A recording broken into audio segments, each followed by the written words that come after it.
belajar. Bagaimana nih kabar kalian? Semoga selalu dalam keadaan sehat dan bersemangat ya. Selamat datang teman-teman di ruang belajar Study for Long Time. Dan selamat menikmati video interaktif berikut ini. Pada kesempatan kali ini, kita akan membahas tentang gaya hidup yang efektif dan berkelanjutan. Sustainability merupakan kata yang diambil dari bahasa Inggris, yakni sustain yang berarti berlanjut dan ability yang berarti kemampuan.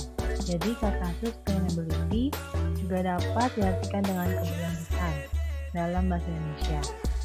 Dalam konteks ekologi sendiri, keberlanjutan memiliki arti bahwa sistem biologis tetap mampu menghidupi keanekaragaman hayati dan produktivitas tanpa batas.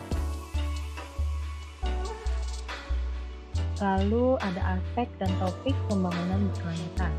Itu ada aspek ekologi, ada aspek sosial, ada aspek ekonomi. Aspek ekologi berkaitan dengan perlindungan lingkungan di mana pembangunan yang dilakukan harus senantiasa melibatkan aspek-aspek lingkungan agar sesatnya pembangunan tidak lantas menghancurkan kelestarian lingkungan hidup. Lalu ada aspek sosial, yaitu pembangunan berkelanjutan pada aspek sosial bertujuan untuk menjaga keberlangsungan budaya masyarakat agar masyarakat tetap bisa menjalani kehidupan dengan tenang. Lalu yang terakhir itu ada aspek ekonomi.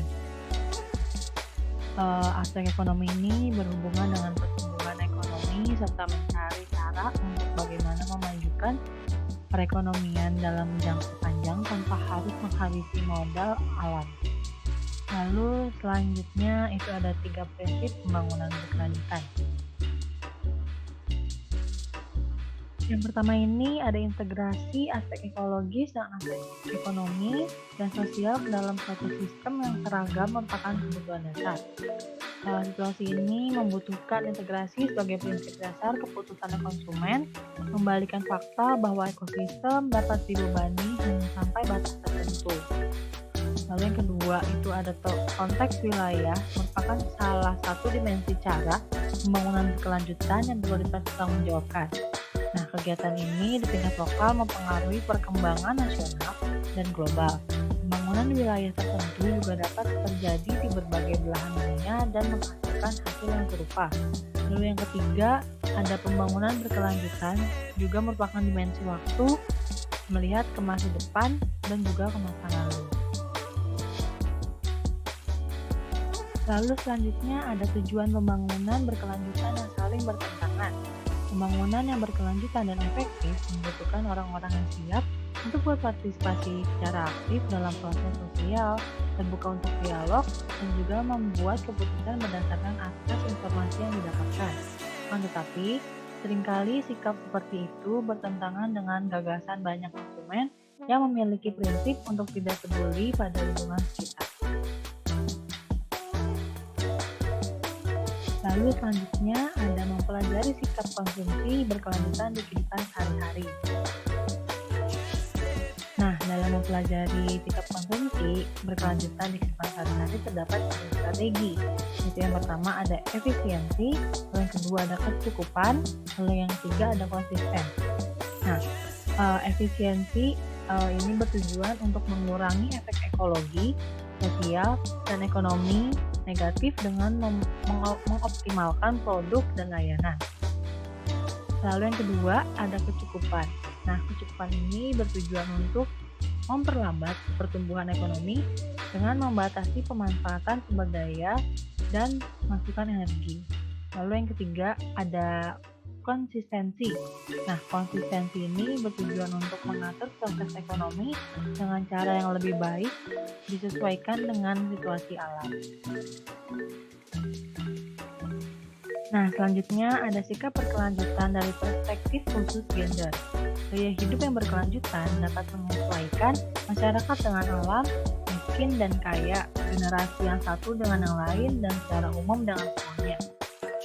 Karena itu setengah terlalu berlebihan, inisiatif pembangunan lebih suka berkonsentrasi pada kontradiksi utama yaitu ekonomi dan ekologi. Terus selanjutnya Selanjutnya ada gaya hidup konsumsi berkelanjutan. Nah, gaya hidup dan konsumsi berkelanjutan adalah topik pembelajaran yang tidak begitu populer untuk para instruktur pendidikan orang dewasa dan juga kelompok sasarannya, di mana pola konsumsi belanja diubah menjadi acara atau pusat perbelanjaan menjadi taman aksi. Dapat dikatakan bahwa masyarakat abad 21 saat ini hidup dalam budaya konsumtif. Nilai-nilai pemaknaan dan harga diri menjadikan sesuatu yang dikonsumsi menjadi semakin penting dalam pengalaman personal dan kehidupan sosial masyarakat. Di mana ada masa anak-anak dan remaja merupakan tahapan pencarian atau penemuan jati diri di lingkungan sosialnya, di mana hal ini secara tidak langsung semakin berkaitan ke arah perilaku konsumsi. Maka dari itu, orang tua sangatlah memerlukan pendidikan konsumen yang mengarah pada pengetahuan, keterampilan, dan penerapan yang dapat membantu kita memahami dinamika kode pemasaran modern dan memotivasi diri kita untuk mencerminkan kebutuhan yang sangat kita perlukan bagi diri sendiri sebagai contoh dan teladan bagi anak-anak. Lalu ada aspek penting pada kualitas hidup. Yang pertama, persediaan makanan perdagangan lokal. Maksud di sini adalah kita tidak boleh lupa bahwa beberapa usulan iman yang membuat kita termasuk dalam salah satu kelompok yang disebutkan dapat terjadi secara tiba-tiba, dan bahwa kemajuan perdagangan lokal dengan demikian merupakan komponen penting dari kualitas hidup secara umum. Lalu yang kedua, ada makanan yang aman. Makanan yang tidak mengancam kesehatan kita merupakan kebutuhan fundamental manusia. Makanan yang menjadi ciri khas budaya seseorang merupakan bagian dari identitasnya dan dengan demikian merupakan komponen penting dalam kualitas hidup. Lalu yang ketiga, ada kemungkinan untuk hidup sesuai dengan budaya atau gaya hidup pribadi.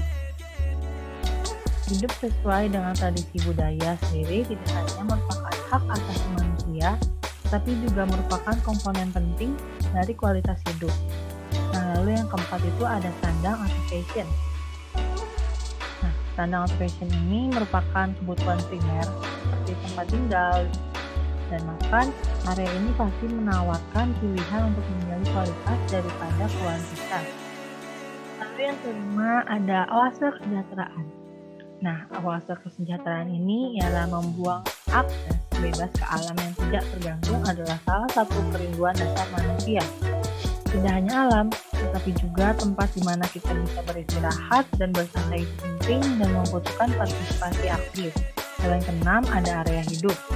Nah, area hidup ini adalah kualitas hidup tidak bergantung kepada kepemilikan, tetapi pada bagaimana kita mengatur untuk hidup di suatu tempat yang mempengaruhi kesehatan dari bahan bangunan yang dipilih, sejauh mana penduduk terpapar polutan lingkungan, seberapa baik fungsi jaringan sosial. Lalu yang ketujuh itu ada waktu luang dan pekerjaan.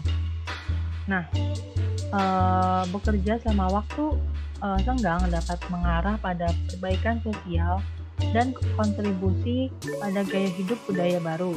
Hak yang sama atas akses ke sumber daya, waktu senggang juga dapat sangat meningkatkan kualitas hidup. Lalu yang ke-8 itu ada keindahan. Keindahan di sini maksudnya adalah kecantikan. Kecantikan itu ialah sesuatu yang berbeda bagi diri kita masing-masing. Kesamaan yang kita semua miliki adalah bahwa kita suka melihat keindahan pada hal-hal yang baik bagi kita. Lalu yang terakhir ada akses informasi dan pendidikan. Nah, informasi merupakan persyaratan penting dari keselamatan individu.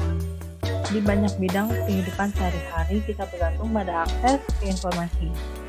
Untuk mengatasi kekurangan masing-masing, perlu ditawarkan kesempatan belajar seumur hidup yang setidaknya memungkinkan penanganan yang memadai dalam kehidupan sehari-hari. Sekian pemaparan materi kali ini, semoga materi yang disampaikan bermanfaat. Sampai jumpa.